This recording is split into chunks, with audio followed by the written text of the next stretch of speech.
Hola familia hermosa, estamos muy contentos de poder subir esta prédica del día de hoy. Discúlpenme por favor por no haberla subido el domingo pasado. Como saben, tuvimos una situación pues triste, sin embargo, gracias a Dios sabemos que mi abuelito está con el Señor. Y bueno, pues ha sido un tiempo, aunque triste, pues lleno de las fuerzas del Señor, que es el que nos ha sostenido. Gracias por sus oraciones, gracias por el amor que le han mostrado a nuestra familia, a mi mami en especial, por pues, la pérdida, todos la tuvimos, pero bueno, ella en especial al ser su hija, sé que ha sido difícil para ella, así es de que gracias hermanos por su cuidado y sus atenciones. Y pues también ha sido un tiempo complicado, porque bueno, tuvimos que iniciar ya nuestras clases virtuales en Vineyard. Y pues esta semana fue acoplarnos, fue muy complicado. Sin embargo, las cosas han salido bien hasta ahorita. Y les pido estar orando mucho por estos ministerios, tanto la escuela como la congregación. Y bueno, esto aunado a la situación que seguimos viviendo y que se ha extendido y que probablemente se extienda más, pues bueno, el Señor creo que nos está probando y nos está pidiendo que crezcamos muchísimo en la fe, en paciencia, en nuestro carácter, y asumamos los retos que tenemos por delante. Así es de que por todo esto yo le doy gracias al Señor. Aprovecho para darle gracias al Señor y tomar esto como un testimonio personal, a nombre mío, en nombre de mi esposa, de mis hijos. También les damos las gracias por sus oraciones. Síganlo haciendo, por favor, lo necesitamos mucho. Y ya les extrañamos cada día más. Esperamos el día en el que podamos verles, abrazarles, besarles, y con el favor de Dios será pues pronto. Cada vez se acerca más ese día, esperamos en el Señor. Y bueno, pues vamos el día de hoy a iniciar la enseñanza de este domingo, y quisiera que me acompañaran inclinando sus rostros y pidiéndole al Señor que nos hable a través de su palabra. Padre bendito, amado, nuestro Rey, nuestro Señor, el soberano del universo. Señor, te damos gracias. Gracias porque podemos venir siempre, Señor, con un corazón humilde, Señor, reconociendo nuestra posición, reconociendo nuestra condición y dándote a ti, Señor, siempre el lugar que tú mereces, Padre. Señor, que el día de hoy nuestra actitud sea reverente, nuestra actitud sea, Señor, con un corazón enseñable, un corazón humilde y dispuesto a recibir tu palabra, recibir, Señor, estas palabras que nacen de tu mente y de tu corazón, Señor. Enséñanos cada día a valorar más tu palabra, Padre, porque es un privilegio tener la libertad aún de poder predicarla, escucharla y vivirla. Señor, oramos por nuestra nación en estos tiempos difíciles. Ponemos en tus manos a las autoridades, los gobernantes, al presidente. Señor, sabemos que todo descansa en tu soberanía. Señor, por eso confiamos en ti. No confiamos en este gobierno, no confiamos en los hombres. Confiamos en tu palabra, confiamos en tu poder y confiamos en tu voluntad, Señor. Te amamos y te damos gracias, Señor. En el nombre de Jesús oramos. Amén y amén. Pues vamos a empezar nuestra enseñanza del día de hoy. Y quisiera que abrieran sus Biblias en Jeremías, capítulo 29. Jeremías fue un profeta, un hombre de Dios que él profetizó antes del tiempo del cautiverio. De hecho, él profetizó que iba a venir el cautiverio a través de Nabucodonosor, el rey de Babilonia. Y este hombre pues vivió mucho oprobio, mucha oposición, persecución y repudio, porque profetizaba juicio para la nación de Israel. Y eso era un problema, pues, porque el pueblo de Israel y su condición espiritual era deplorable. Estaban en una condición espiritual por los suelos. Y ya habían pasado muchos años en los cuales el Señor había estado llamándoles la atención una tras otra. Y ellos no querían atender la voz del Señor. Así es de que este profeta habla juicio y anticipa el cautiverio por medio de Nabucodonosor. Sabemos que después vienen años después donde el imperio babilónico cae y viene el imperio persa, y es ahí en donde entra a relucir Nehemías, un hombre de Dios que ya hemos venido hablando de él en esta serie, a través del cual Dios utiliza grandemente para restaurar los muros de Jerusalén, y también utiliza al rey persa Ciro, y es algo que vamos a ver el día de hoy a través de este pasaje. Vamos a leer el versículo número 8, fíjense bien.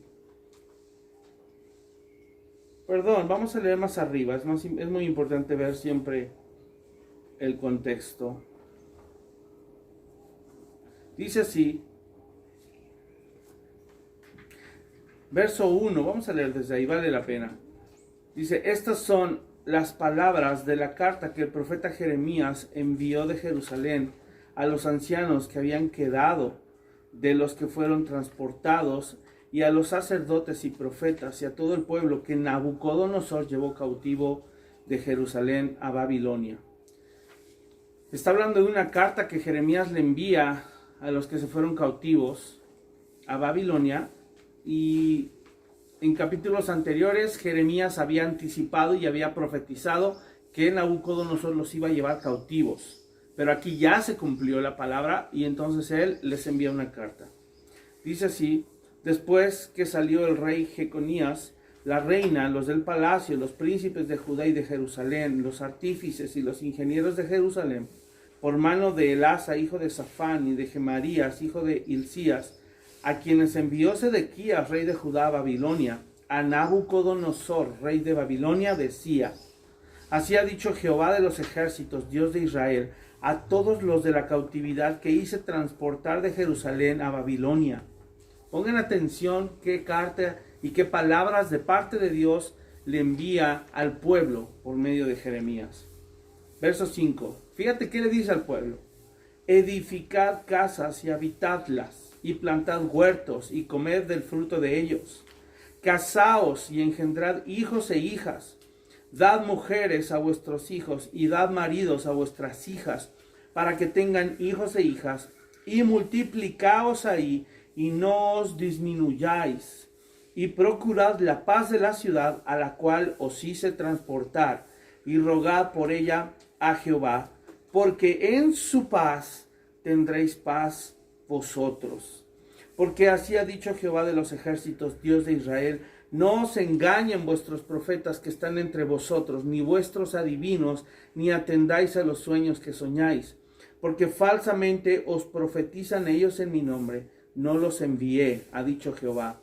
Porque así dijo Jehová: cuando en Babilonia se cumplan los 70 años, yo os visitaré y despertaré sobre vosotros mi buena palabra para haceros volver a este lugar, porque yo sé los pensamientos que tengo acerca de vosotros, dice Jehová, pensamientos de paz y no de mal, para daros el fin que esperáis.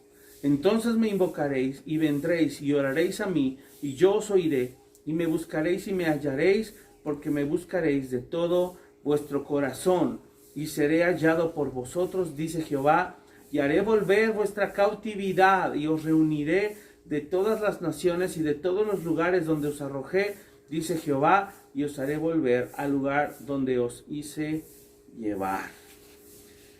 Qué increíble esto, porque esto nos da pie y nos anticipa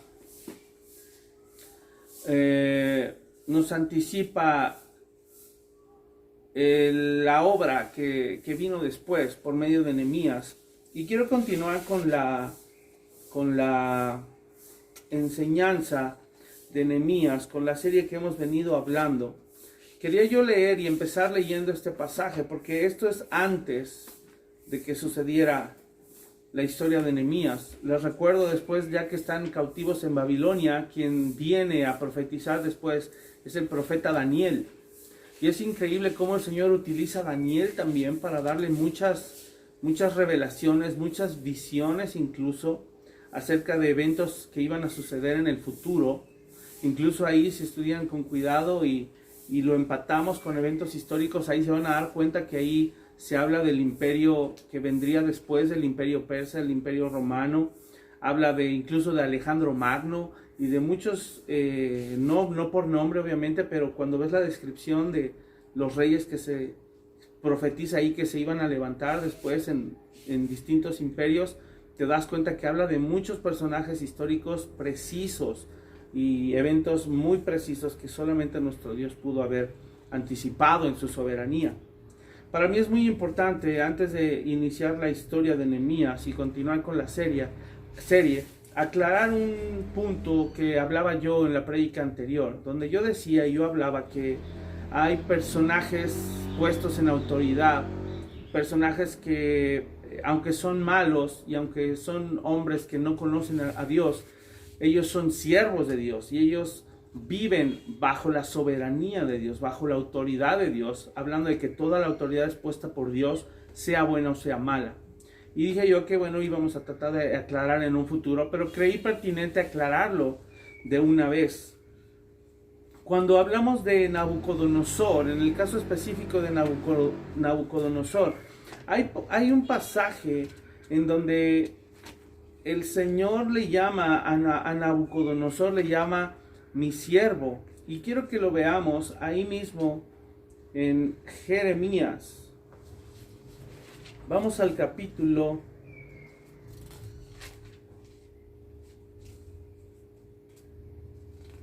25.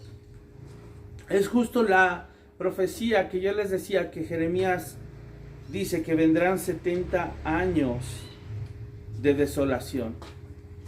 Y quiero que veas cómo el Señor le llama a Nabucodonosor. Póngame atención en esto. Dice así en el versículo 1 de Jeremías 25. Dice, palabra que vino a Jeremías acerca de todo el pueblo de Judá en el año 4 de Joacim, hijo de Josías, rey de Judá, el cual era el año primero de Nabucodonosor, rey de Babilonia, la cual habló el profeta Jeremías a todo el pueblo de Judá y a todos los moradores de Jerusalén, diciendo, pongan atención, desde el año 13 de Josías, hijo de Amón, rey de Judá, hasta este día, que son 23 años, ha venido a mí palabra de Jehová, y he hablado desde temprano y sin cesar, pero no oyeron. Qué increíble que Jeremías había pasado ya 23 años profetizando al pueblo de Israel, diciéndoles, arrepiéntanse porque va a venir juicio, arrepiéntanse porque va a venir juicio. Que esto a mí me demuestra cómo el corazón de Dios realmente es lento para la ira. O sea, yo quiero que tú te pongas en el lugar del pueblo de Israel. Imagínate que en tu caminar cristiano, los que tal vez tengan ya bastantes años como su servidor, por ahí de 40, un poquito más, imagínate que Dios te viniera hablando y diciéndote por 23 años, arrepiéntete, arrepiéntete, arrepiéntete, arrepiéntete. 23 años. Yo quiero preguntarte, ¿acaso no sería un Dios muy paciente que por 23 años te esté diciendo, arrepiéntete porque va a venir juicio, arrepiéntete porque va a venir un pueblo extranjero y va a caer juicio sobre ti? Me impactó cuando estaba yo estudiando esto, hermanos, porque 23 años es mucho tiempo. 23 años es mucho tiempo. ¿No debería el Señor esperar tanto tiempo para que nosotros respondiéramos a sus reprensiones? Ahora, si después de 23 años el corazón no cambia, es obvio que va a venir juicio. Es obvio que va a venir un castigo y una reprensión. Y sabes, creo firmemente que lo que estamos viviendo, hermanos, hoy en este asunto del coronavirus es juicio. No es otra cosa. No es un producto de la casualidad, es juicio. Todo lo que viene al final de los tiempos es juicio también. Absolutamente todo. Y al final de los días, ya cuando el Señor, antes de que entremos a la eternidad por siempre, dice la Biblia que vendrá un último gran juicio, el juicio del gran trono blanco. Quiere decir que el Señor nos ha venido dando tiempos, nos ha venido dando la oportunidad de que volvamos nuestro corazón a Él. Si a lo largo de toda la historia de la humanidad hemos visto la misericordia de Dios extendida y cómo da tiempo a que nos arrepintamos, quiero decir que hoy en día tenemos que tomarnos en serio este tiempo, porque los días finales se siguen acercando y hay menos tiempo cada vez. Eso quiere decir que si antes estábamos viviendo una vida libertina o una vida con pecados ocultos, y el Señor ya había venido diciéndonos, cuidado con esto, cuidado con lo otro. A lo mejor, y ni pecados ocultos, a lo mejor pecados que todavía desfachatadamente se nos salían, como la mentira, como el robo, como el orgullo, como la amargura, el chisme, la crítica, la murmuración. ¿Sabes cuándo es momento de arrepentirse? Hoy. No necesitamos 23 años de aquí a que ya veamos a Jesús que aparece en las nubes y cuando veamos eso digamos, ay no mamacita, ahora sí me arrepiento, porque ahí dice que será en un instante. No te va a dar tiempo ni de decir Jesús. Y cuando uno quiere empezar a hacer su oración de confesión, ¿qué tiempo nos va a dar? No. Por eso, hermanos, creo que hoy más que nunca debemos preguntarnos dónde estamos, en qué lugar estamos, porque cuando yo decía que todo esto que estamos viviendo, como el coronavirus, como hombres perversos también en la historia, yo les llamaba que eran como siervos. Recuerdo que en la prédica anterior decía el coronavirus es un siervo de... Obviamente no hablaba del coronavirus como una persona, hablaba como una circunstancia o una situación de la cual Dios se sirvió o Dios está usando para producir hoy en los que son creyentes un crecimiento, una mayor devoción, el que afirmemos la fe. Pero incluso este coronavirus y esta situación de pandemia también es usada por Dios también para traer juicio y para que aquellos que tal vez estaban dudosos en su corazón se decidan o se afiancen más y decidan ahora sí rendir su vida al Señor, o en su corazón digan, pues ahora menos creo en Dios y su corazón se endurezca. Para eso es que creo que estamos viviendo esta situación. Y sí es una situación de juicio, hermanos, no es circunstancial. Es una situación de juicio como lo vivió el pueblo de Israel en esta época. Quiero que vean qué sigue diciendo. Después de 23 años ha venido palabra. Verso 4. Y envió Jehová a vosotros todos sus siervos, los profetas, enviándoles desde temprano y sin cesar, pero no oísteis ni inclinasteis vuestro oído para escuchar. Esto me recuerda tanto a los devocionales de Proverbios, que constantemente, casi cada 5 o 10 versículos viene, inclina tu oído, escucha mis palabras, atiende mis razones. Y creo que también por eso el Señor nos puso el poder estudiar Proverbios. Pero aquí dice, no oyeron, no inclinaron su oído, no tenían la disposición de oír para obedecer. Cuando decían, volveos ahora de vuestro mal camino y de la maldad de vuestras obras, y moraréis en la tierra que os dio Jehová a vosotros y a vuestros padres para siempre. Y no vayáis en pos de dioses ajenos, sirviéndoles y adorándoles, ni me provoquéis a ira con la obra de vuestras manos, y no os haré mal. Todavía Dios diciendo, si se arrepienten no va a venir juicio. Qué increíble es nuestro Dios. Dice, verso 7, pero no me habéis oído, dice Jehová, para provocarme a ira con las obras de vuestras manos para mal vuestro. Por tanto, y ahí sí, cuando escuchamos por tanto, es agárrense, porque ya nos cayó el juicio. Por tanto, así ha dicho Jehová de los ejércitos, por cuanto no habéis oído mis palabras. He aquí enviaré y tomaré a todas las tribus del norte, dice Jehová, y a Nabucodonosor, rey de Babilonia, mi siervo, y lo traeré contra esta tierra y contra sus moradores y contra estas naciones en derredor, y los destruiré y los pondré por escarnio y por burla y en desolación perpetua. Ahora, esto no es que Dios sea malo, porque 23 años, como lo dijo Jeremías, estuvo atrás persiguiendo el corazón para enamorar, escúchame, enamorar el corazón del pueblo de Israel. Y esto no me habla de un Dios malo, de un Dios iracundo, impaciente, no, al revés, hermanos. Esto para mí es algo increíble, que creo que es una lección muy grande para hoy todos nosotros como iglesia. Creo que también es un juicio a aquellos que se han dedicado a promover falsas enseñanzas, falsos maestros, falsos profetas. Y esto nos tiene que dar celo en nuestro corazón. Me encanta cómo le dice, voy a enviar a Nabucodonosor, rey de Babilonia, mi siervo, mi siervo. Esto quiere decir, no quiere decir que Nabucodonosor era un hijo de Dios o que era alguien como un rey David, ¿no? Quiere decir que aunque era un rey malvado que no le conocía, Dios lo usó, le fue útil. Y para sus propósitos, que en este caso el propósito de Dios era traer juicio a la nación de Israel, Nabucodonosor le sirvió, le fue útil. Algo interesante respecto a estos pasajes es que, y no puedo dejar de leerlo, quiero que vayamos, por favor, unos capítulos más adelante. Jeremías.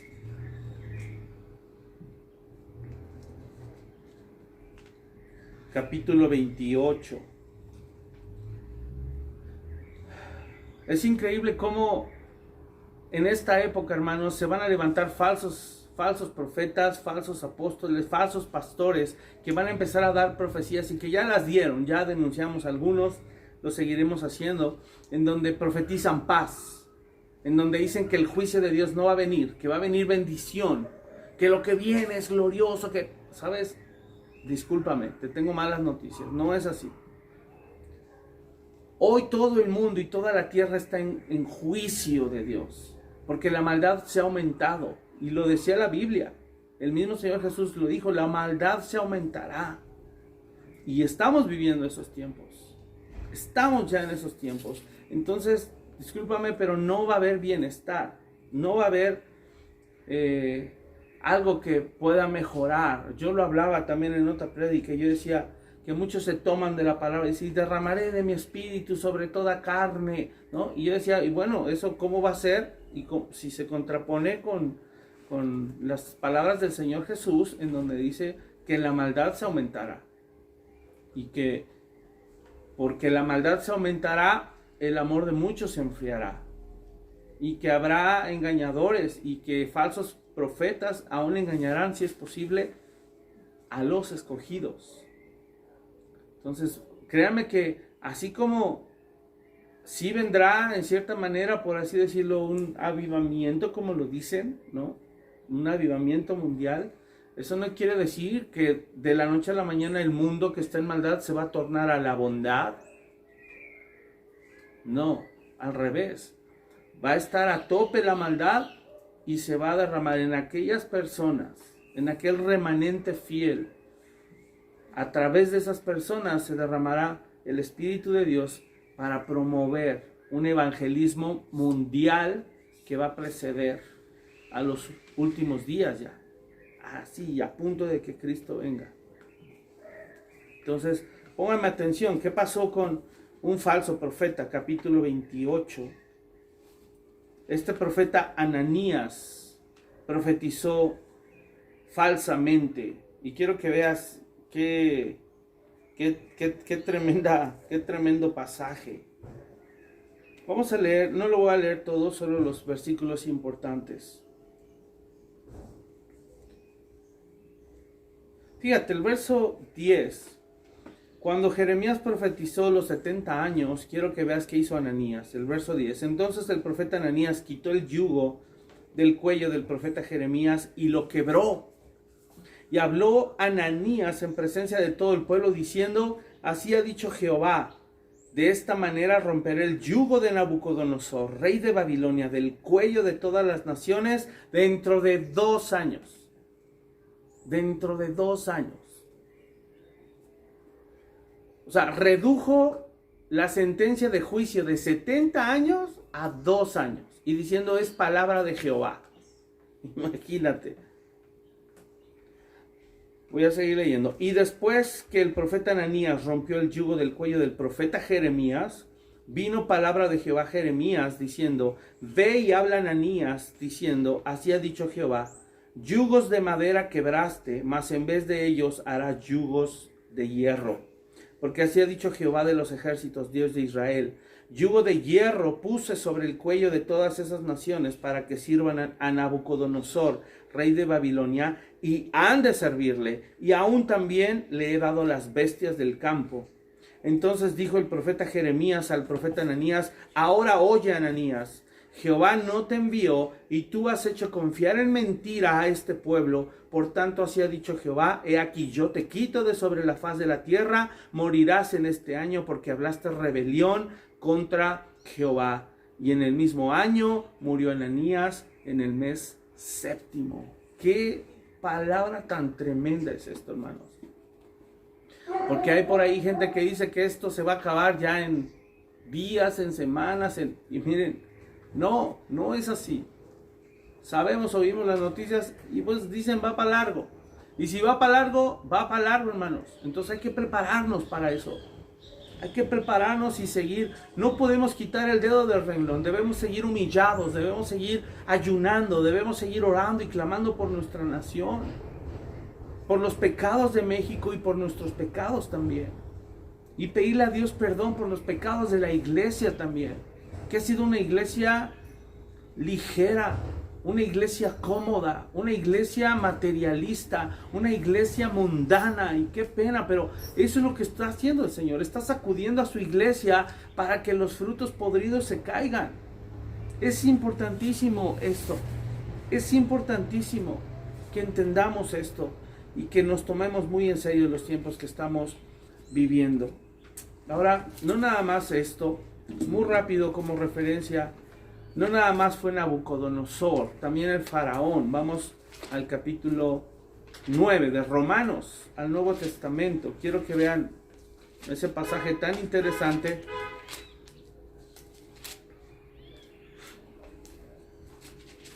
Donde se habla acerca de el faraón, en donde Dios también utiliza al faraón como su siervo para servirse de él, utilizarlo y dar a conocer su nombre en toda la tierra. Qué increíble es esto. Sabemos la historia, no la voy a contar. Moisés, faraón, las plagas, desolan Egipto, el mar rojo se abre, destruye el ejército más poderoso, y faraón fue un siervo de Dios que le ayudó a que el nombre de Jehová fuera anunciado en todo el mundo y todo el mundo conociera que él era Dios.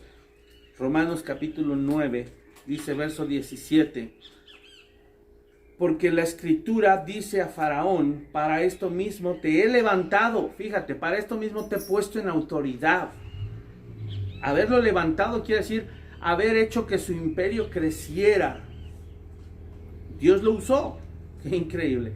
Para esto mismo te he levantado, para mostrar en ti mi poder y para que mi nombre sea anunciado por toda la tierra. Qué pasaje más impactante, donde nos queda claro que en la soberanía de Dios, Él se va a servir de las situaciones más negativas y más oscuras, como el coronavirus que estamos viviendo.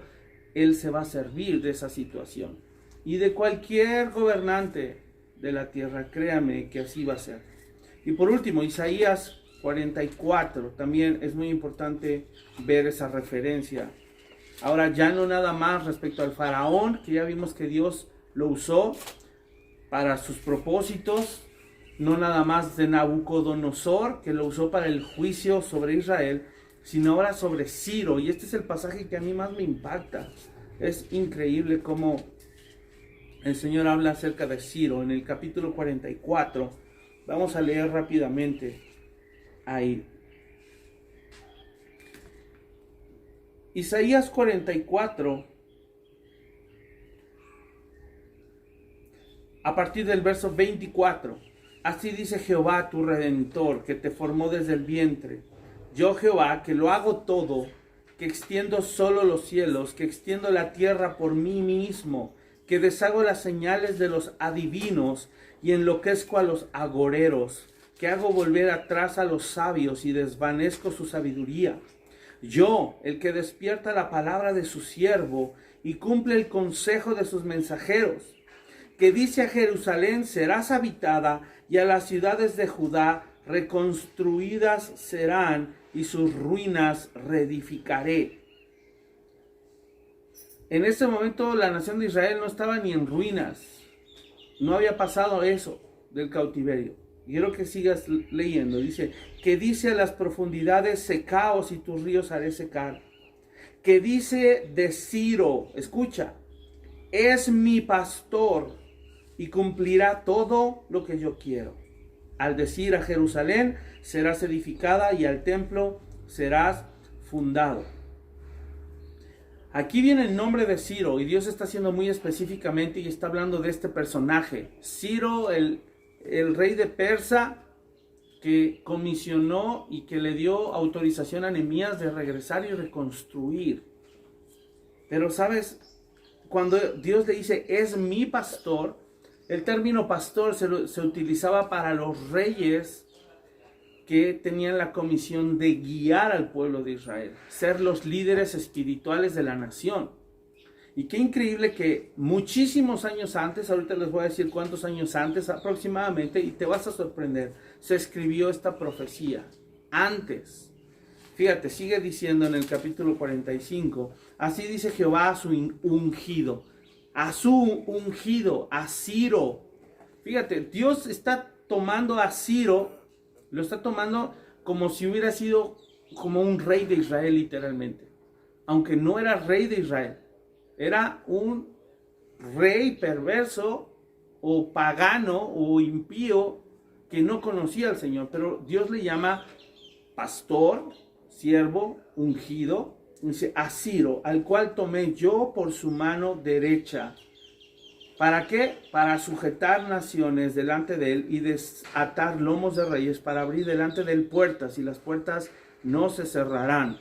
¿Por qué no se cerrarán? Porque dice Dios, de Ciro hará lo que yo quiero. Eso es la soberanía, la voluntad de Dios, la autoridad que está sobre todo reino, sobre todo imperio, sobre todo rey.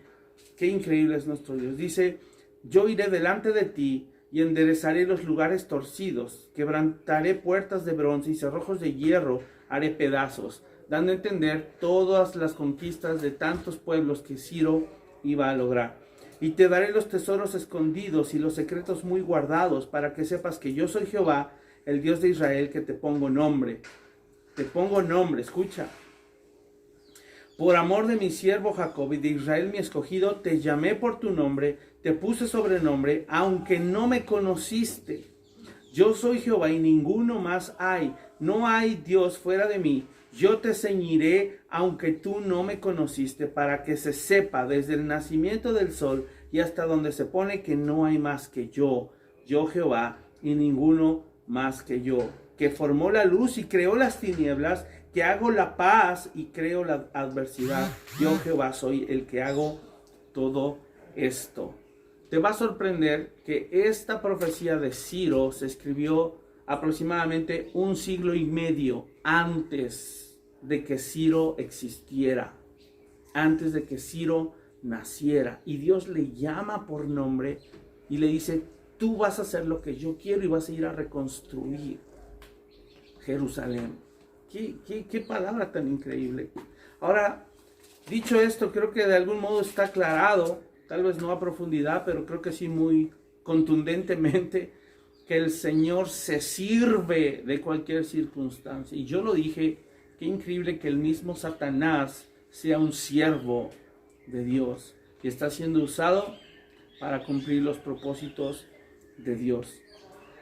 Esto es algo maravilloso porque a Nehemías, creo que esa es la parte de Nehemías. La fe que hubo en Nehemías era la esperanza que él sabía que quien lo estaba respaldando era Dios. Hay otro dato interesante, el profeta Daniel, cuando se cumple el término, cuando estaba por cumplirse el término de los 70 años, es cuando Daniel empieza a levantar un clamor y una oración de arrepentimiento. Él lee esas profecías y él recuerda y dice, había unas profecías de que después de 70 años Dios nos iba a librar y Dios nos iba a enviar, y es Daniel quien empieza a levantar un clamor. Y después es que viene este nuevo imperio persa y es que se envía a Zorobabel a reconstruir el templo. Viene Esdras también a hacer una obra muy importante, y luego Nehemías, que es en donde estamos ahora estudiando, a poder reconstruir los muros. Entonces quiero que entendamos, hermanos, que todo lo que estamos viviendo está dentro de un plan que Dios ya trazó. Lo que estamos viviendo ahorita son pestes y plagas que Dios profetizó y anticipó desde antes, porque viene el juicio de las naciones, y las naciones, dice la palabra, que beberán de la copa de la ira de Dios. Ahora, siempre la Biblia habla de un remanente fiel, escogido, su iglesia, su pueblo, y eso somos tú y yo. Si tú lo crees, le has rendido tu vida al Señor, quiero que esto te traiga esperanza en vez de temor y decir, ay, va a caer el juicio. Ahora, ojo, si estás viviendo en pecado, alíñate con el Señor. Y mi anhelo es que esto despierte en ti el deseo de poder vivir alineado al Señor. Así es que, ahora sí, continuando con nuestra historia en Nehemías, nos habíamos quedado en el capítulo 2, a partir del verso 11. Y nos quedamos voy a leer solo el verso 10 para continuar con la historia, donde dice que cuando Nehemías ya fue a Jerusalén y regresó con todo pues no sé cómo llamarle, el regimiento o todos los capitanes de a caballo con los que fue enviado. Yo decía en la prédica pasada que eso era una señal de que Nehemías tenía la autoridad de Ciro, el rey de Persia.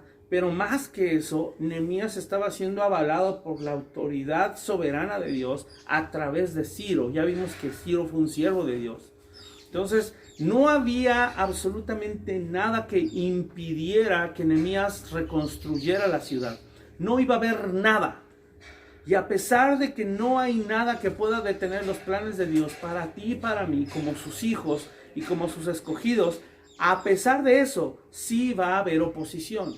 Sí va a haber una obra que Satanás, que el maligno va a querer hacer. De hecho, hay evidencia en la palabra, dice que no tenemos lucha contra carne y sangre, sino contra principados, huestes de maldad. Solo que ahí en Efesios 6 explica cuáles son nuestras armas espirituales y cómo se debe pelear. Ya vimos que no es hablándole al diablo. Ya vimos que no es así, es resistiendo al diablo. Y no se resiste al diablo haciendo oraciones insensatas, sin sentido, sin base bíblica, atando y desatando. Eso no es bíblico, hermanos. No hay una sola evidencia de eso. De hecho, hay más evidencia de que corremos grave peligro si le hablamos al diablo. No tenemos que andar hablando con el diablo ni con los demonios. Ahora, si no me crees, ¿qué pasó con Adán y Eva con Eva, precisamente, más específico, cuando hablaron con el diablo? Fueron engañados. Ni siquiera dice la Biblia el arcángel tuvo bien el proferir juicio de maldición contra el diablo. Ni siquiera un arcángel se atrevió a hablarle. ¿Por qué? Porque no podemos hacer algo que no estamos autorizados a hacer. No somos llamados a estarle hablando al diablo y a sus demonios. Corremos grave peligro de caer en engaño y en doctrinas falsas si estamos atando, desatando y hablándoles hasta por nombre a esos demonios, que quién sabe qué nombres les han puesto por ahí, ¿va? De verdad, hoy necesitamos hablarle a Dios, no al diablo. Necesitas hablarle a tu Dios, clamarle a tu Dios. Y en vez de estar diciendo cosas insensatas, debemos estar no solo declarando la palabra de Dios, sino viviendo la palabra de Dios. Y si tú revisas los elementos de la armadura, te vas a dar cuenta que todos son disciplinas espirituales. Hablar con verdad, tener la verdad, y su palabra es verdad. El cinto de la verdad, el yelmo de la salvación, el calzado del evangelio, promover y predicar el evangelio, la espada del espíritu, que es la palabra. y estar orando sin cesar, intensamente y constantemente. Pero ahí no dice atándole, hablándole, decretando, y como diría por ahí Ivancito, con candado de oro. No, no, por favor. Seamos sensatos. No podemos ignorar sus maquinaciones, como decía el apóstol Pablo. Por supuesto que hay una batalla espiritual, pero no se pelea hablándole al diablo y a sus huestes. Se pelea siendo obedientes a su palabra, asidos de la salvación, con el escudo de la fe. Y la fe, te recuerdo, es creer las verdades de Dios y obedecerlas. La fe sin obras es muerta. Predicando el evangelio a todos para salvación. Ahí está claro, ¿sale? No seamos insensatos. Va a venir oposición. Verso 10, Nehemías capítulo 2. Pero yéndolos Sanbalat, Horonita y Tobías, el siervo amonita, les disgustó en extremo que viniese alguno a procurar el bien de los hijos de Israel. Claro que a Satanás y a sus demonios les va a pesar, les va a molestar ver que alguien quiera procurar el bien de la iglesia. Por supuesto. Verso 11. Nehemías anima al pueblo a reedificar los muros. Fíjate qué estrategia siguió Nehemías, y me encanta porque sé que él fue usado por Dios. Nunca usó sus propias fuerzas para hacer las cosas. Fue algo que fue movido por Dios. Aún Nehemías entró dentro del plan perfecto y soberano de Dios. Dice, llegué pues a Jerusalén y después de estar allí 3 días me levanté de noche, yo y unos pocos varones conmigo, y no declaré a hombre alguno lo que Dios había puesto en mi corazón que hiciese en Jerusalén, ni había cabalgadura conmigo, excepto la única que yo cabalgaba. Aquí hay mucha sabiduría de parte de Nehemías, hermanos, porque cuando Dios mueve el corazón de hombres piadosos, de hombres dispuestos a servirle al Señor en una obra de restauración, es muy importante apegarse al plan. Es muy importante quedar alineados a la voluntad de Dios. Y el sentir que Nehemías pudo percibir en su corazón, Nehemías sabía que era algo que provenía de Dios. Nehemías sabía que era un plan divino trazado por él para traer restauración al pueblo de Israel. Él sabía eso. Ahora, yo te pregunto, ¿qué hubiera pasado si él llega el primer día y él les dice, bueno, pues ¿qué creen? Que está el plan de reconstruir el muro, ¿qué hacemos? A ver, lluvia de ideas, ¿verdad? Porque somos muy dados a lluvia de ideas. Y cuando nos vertimos a pedirle a otros y a ver, vengan y díganme tú qué piensas, tú qué opinas, tú qué... ¿Sabes? Ahí nos vamos a perder en estrategias humanas. Vamos a caer en olvidar el plan original de Dios, el qué, el cómo, incluso en la dependencia que Dios quiere que tengamos de Él. Para este tiempo, hermanos, sé que es siempre que uno quiere iniciar tal vez algún proyecto movido por Dios, sé que cuando alguien quiere vivir cumpliendo sus propósitos, sé que busca y siempre ser aconsejado por otros hombres de Dios. Pero nunca el consejo de los hombres debe estar por encima de lo que Dios ya dictó en base a su voluntad. Es en donde debemos tener cuidado. No quiere decir que Nehemías trabajara solo o autosuficiente. Quiere decir que Dios le dio un propósito claro y específico a Nehemías por el sentir que tuvo en su corazón, y el objetivo era reconstruir el muro. Y esto tenía que ser a la manera de Dios. Si Nehemías hubiera llegado y suelta todo, y empiezan con lluvia de ideas, ahí se hubiera pervertido el plan de Dios. Debemos también ser cuidadosos cuando el Señor nos ha mostrado algo por hacer. No te desvíes, no pidas segundas opiniones respecto a cosas que tú sabes que tienes que hacer. Y esto es algo muy delicado. Si tú sabes que Dios te encomendó a hacer algo, hazlo. Hazlo. A veces me encuentro creyentes que dudan en cosas tan básicas y seguimos cuestionando y preguntando, ¿cuál será la voluntad de Dios? ¿Será la voluntad de Dios que obedezca? Casi. Que ore, que haga mi devocional. Pastor, ¿acepto o no acepto este trabajo? No voy a poder venir los domingos. Y uno pregunta, ¿really? Así de, ¿me están preguntando esto? O sea, tú y yo sabemos cuál es la voluntad de Dios. Y nunca nuestro bienestar, nuestros placeres y nuestros deleites van a estar encima de la voluntad de Dios. Nunca. Porque ya vimos que Él es soberano y Él se toma y hace uso aún de gente que no le conoce. Sería una pena que por tu querer buscar tus deleites, el Señor tenga que usar a alguien que ni le conoce para cumplir su voluntad. Su voluntad se va a cumplir. Obedezcas o no obedezcas, Él es soberano y Él va a hacer cumplir su voluntad y sus planes. Ahora, sus planes para ti, ya lo leímos, son de paz, son de bien. Qué pena sería el decirle a Dios, mira Dios, tus planes no los quiero, prefiero los míos. Entonces Nehemías dice que Dios había puesto en mi corazón. No declaré a hombre alguno lo que Dios había puesto en mi corazón. Y lo hizo para que nadie lo desviara de eso. Nadie diera una segunda opinión. No, yo creo que Dios como que se equivocó en ese sentido.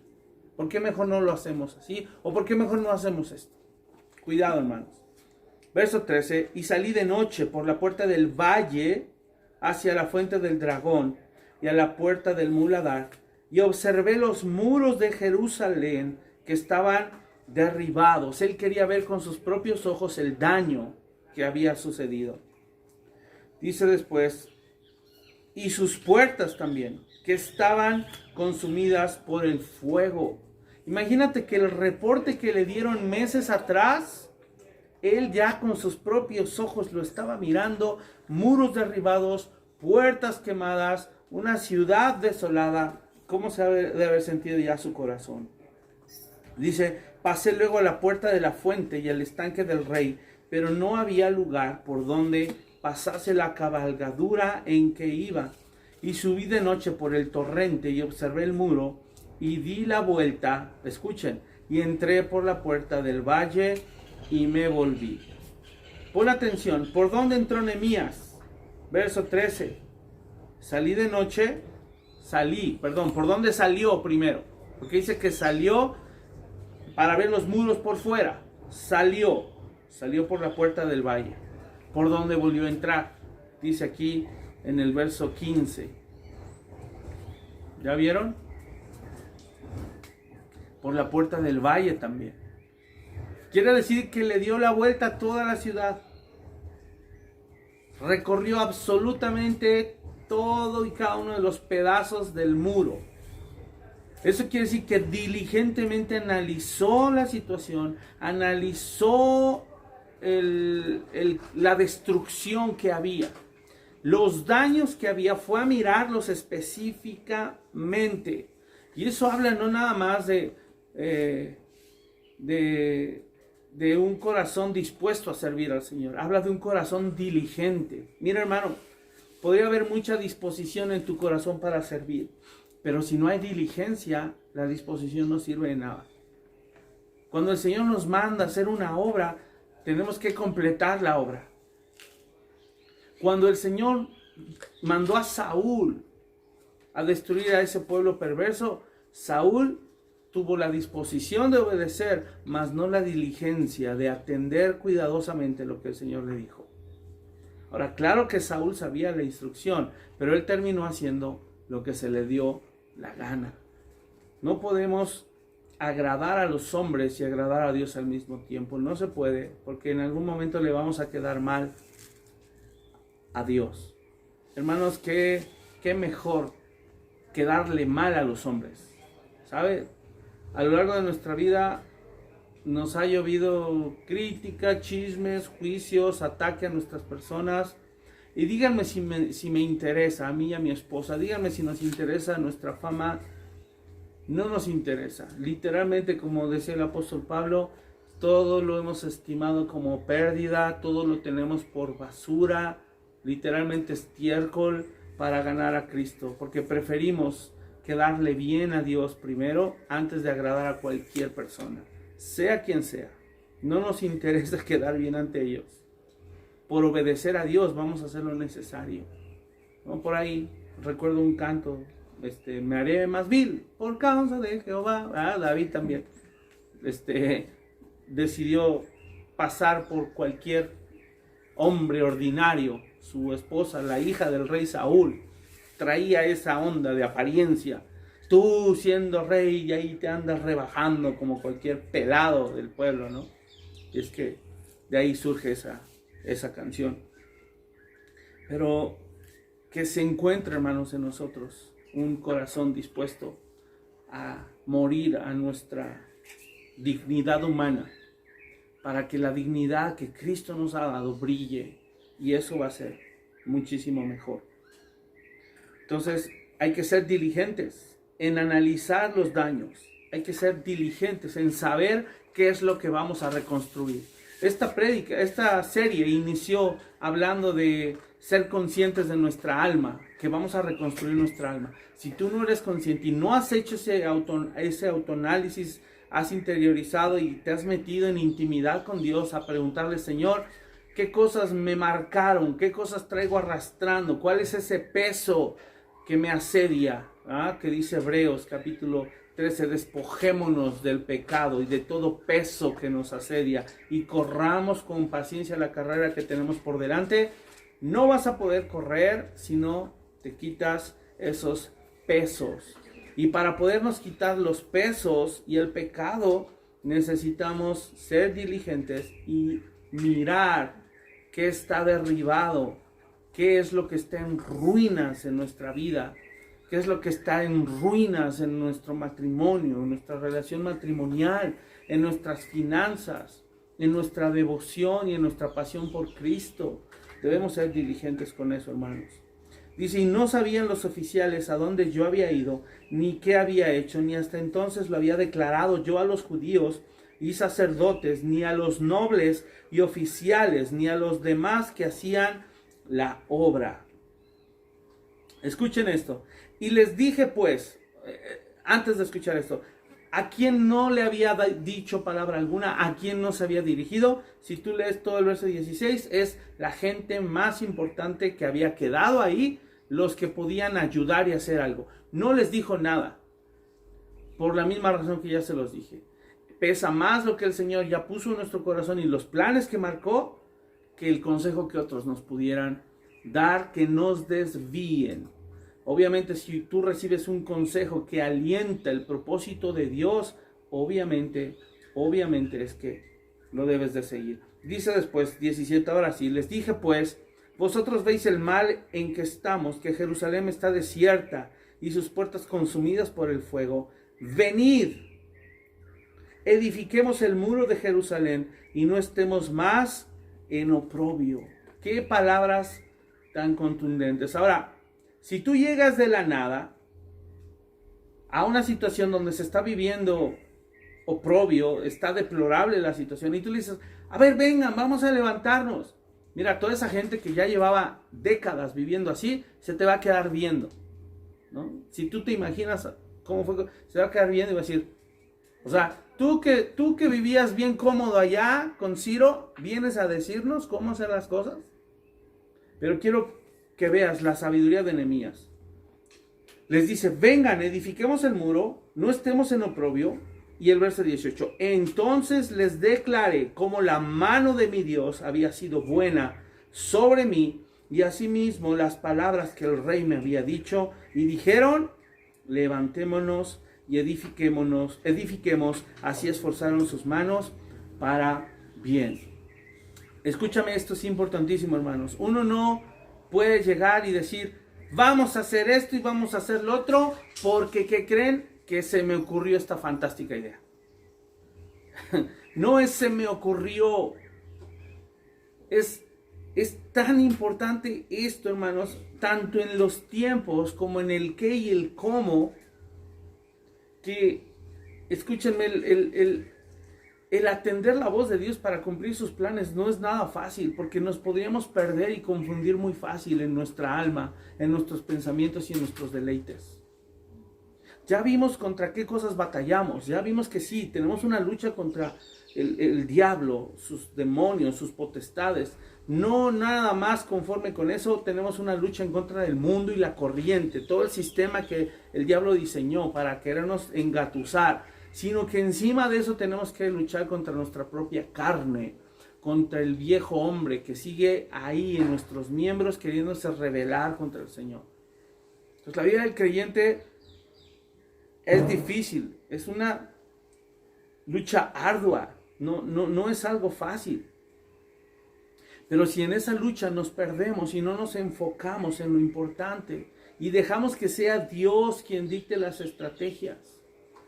Miren, hermanos, creo para este tiempo el Señor nos ha venido hablando y esperamos con el favor de Dios irles platicando todo lo que el Señor ha puesto en nuestro corazón, de cosas que tenemos que seguir cambiando. Yo sé que el Señor ya nos venía hablando, discipulado, crecimiento, madurez.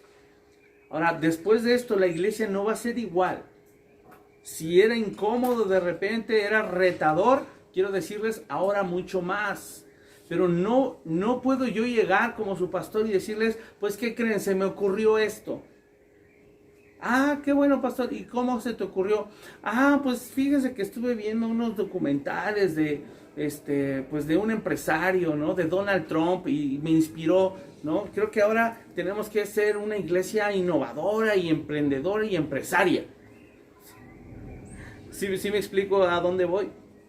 Yo no puedo iniciar la obra de Dios ni cumplir su voluntad cuando vengo con mis propias estrategias, con mis propias ideas humanas, sino que tiene que ser con la persuasión divina. Y saben, un verdadero líder tiene un corazón de siervo número uno. Es el primero, sí va marcando el rumbo y el camino, pero es porque es el primero en servir, es el primero en hacer las cosas. Es el primero en luchar porque se obedezca el plan de Dios a cabalidad. Así literal como el Señor lo ha marcado. Y Nehemías sabía cuál era la obra. No era otra más que levantar y restaurar los muros de Jerusalén. Lo que viene después es algo sorprendente y vemos el favor de Dios, porque después sí viene un despertar espiritual cuando se lee la ley. Eso lo veremos más adelante. Pero atengámonos y seamos líderes, sirvamos a otros e inspirémosle. ¿Cómo? Diciendo cómo la mano de nuestro Dios ha sido buena sobre nosotros y cómo es que Él ha avalado con su autoridad nuestra vida. Y lo que Él nos ha mandado a hacer, hagámoslo siempre apegado a su palabra, viviendo en justicia, en amor, viviendo en verdad, en santidad. Ya estamos terminando, hermanos, casi. Dice, así esforzaron sus manos para bien. Qué hermoso que de su corazón naciera y dijera, levantémonos. Nehemías, ese sentir que Dios puso, nos unimos a ese sentir, porque hoy detectamos y percibimos que no es un deseo que nace de tu corazón egoísta con intereses dobles. ¿Sí me explico? Ahora, cuando el Señor despierta corazones de líderes para guiar a su pueblo, debe ser en ese contexto. Nunca debe haber una doble intención, nunca debe haber intereses ocultos, obviamente ni qué pensar en aspectos materiales. Dios va a ser fiel y Él nos va a permitir hacer una obra de restauración, de construcción, de avance, de edificación en su reino, pero nunca van a poder estar involucrados nuestros intereses personales. Hermanos, cuidado con eso. Oren por nosotros también. Si en algún momento vieran una actitud así o detectaran algo, en amor yo les pediría, si nos aman, díganoslo. Pero nuestra oración y todas nuestras fuerzas van a estar puestas en cumplir el propósito de Dios tal cual Él nos lo dictó. Por eso somos el tipo de iglesia que somos. Por eso no somos una iglesia que se fije en las apariencias o que busque las apariencias. Porque por sobre todo amamos al Señor y queremos hacer las cosas como Él nos las ha dicho. Verso 19, viene la oposición. Pero cuando lo oyeron Sanbalat Horonita, Tobías el siervo amonita y Gesem el árabe, hicieron escarnio de nosotros y nos despreciaron, diciendo, ¿qué es esto que hacéis vosotros? ¿Se rebelan contra el rey? Fíjate qué desprecio, ¿no? Dice, nos despreciaron, los hicieron menos. O sea, ¿tú crees que vas a poder levantar los muros de tu ciudad? ¿Qué acaso te quieres rebelar contra el rey? Y fíjate la respuesta de Nehemías. En respuesta les dije, el Dios, escúchame, el Dios, no yo, no mis intereses, no mi imperio, no mi congregación. Dios sabe que hoy nos hemos manejado de esa misma manera. Ahora, en tu caso, así debe ser también. En el hogar que el Señor te ha permitido pastorear, no manejes la autoridad, varones en especial, no manejen la autoridad como enfocado a sus intereses, a sus deleites, a su conveniencia. Siempre debe ser una vida de servicio como sacerdotes de su casa. Dice, el Dios de los cielos, Él nos prosperará y nosotros sus siervos nos levantaremos y edificaremos, porque ustedes no tienen parte ni derecho ni memoria en Jerusalén. Esto nos enseña una lección muy, muy importante, hermanos.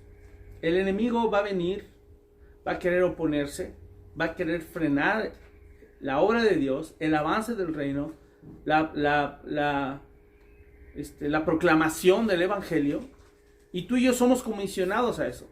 Esa es la verdadera edificación de los muros, es ese, predicar el evangelio. Eso es a lo que estamos llamados hoy en este tiempo. ¿Cómo? A través de tu vida, tu testimonio, tu familia, la relación con tus hijos, tu servicio en la iglesia, cómo te conduces en el trabajo, cómo tratas a tus vecinos. Ahí es donde tú tienes una obra de restauración. Estamos juntos como iglesia en esta labor de restaurar familias, llevarlas a los pies de Cristo. Pero ahí en esa obra va a querer venir Satanás a través de muchas personas y te va a querer decir, no seas religioso, no seas exagerado, no seas legalista, como que ya te estás metiendo de más, como que ya ahí estás exagerando. Si Dios es todo amor, toda gracia, no pasa nada, no te preocupes, tú sigue pecando, está bien chévere la vida cristiana porque soy salvo y puedo seguir haciendo lo que yo quiera. No es así. Ya lo hablamos, temor de Dios ante todo. Y va a venir mucha gente que te va a querer menospreciar, te va a querer despreciar y va a decir algo similar. ¿Qué quieres? ¿Qué estás tratando de hacer? O sea, ay, ¿a poco crees que sí se puede ser diferente? De veras me encanta la respuesta de Nehemías. Y sabes, si existiera realmente la versión Reina Valedora, ¿sabes? Hubiera sido una respuesta así como, ¿a ti qué te importa? Ni te metas. ¿Sí me explico? Entonces, es importante, hermanos, que no oigamos la voz del enemigo a través de otras personas. Que no te desanimes, que no te desesperes, porque Dios hará cumplir su propósito en ti, porque Él es el Dios soberano y Él está contigo. Él está avalando la obra que Él ha hecho. Él está despertando muchísimo más aún en este tiempo el deseo de querer ser restaurador de muros. Estamos juntos en esta obra y yo te digo hoy en el nombre del Señor Jesús, levantémonos y edifiquemos nuestras casas, edifiquemos nuestras familias, nuestra relación con nuestra esposa, varones, nuestra relación con tus hijos, jóvenes, edifiquen su relación con sus hermanos, con sus padres. Sean testimonio a sus compañeros en la escuela, sean un testimonio vivo de que Cristo es real y no tengan miedo del enemigo. Dice la Biblia, resistid al diablo y huirá de vosotros. Tenemos la armadura del Señor y con su favor y su gracia vamos a poder hacer buen uso de ella y no desalentarnos. ¿Sabes? Los planes de Dios se cumplen. Así es como titulé esta prédica y espero que haya sido de bendición para todos ustedes. Mis amados, perseveren en la obra del Señor, no se cansen, pero analicen los muros, por favor. Empiecen a analizar toda esta semana cada brecha en su vida, cada brecha en su matrimonio, en su familia, en su trabajo, en sus finanzas, la mayordomía, sus pensamientos, en su sexualidad, en todo, por favor. Analicen a detalle y sean diligentes, porque si somos diligentes vamos a poder identificar esas brechas y en dónde necesitamos reconstruir y permitir que el Espíritu Santo restaure nuestras vidas. Les amo en el amor del Señor, les extrañamos, les mandamos muchas bendiciones, besos, abrazos, les amo, hermanos. Que Dios les bendiga y nos vemos pronto. Les amamos. Bye.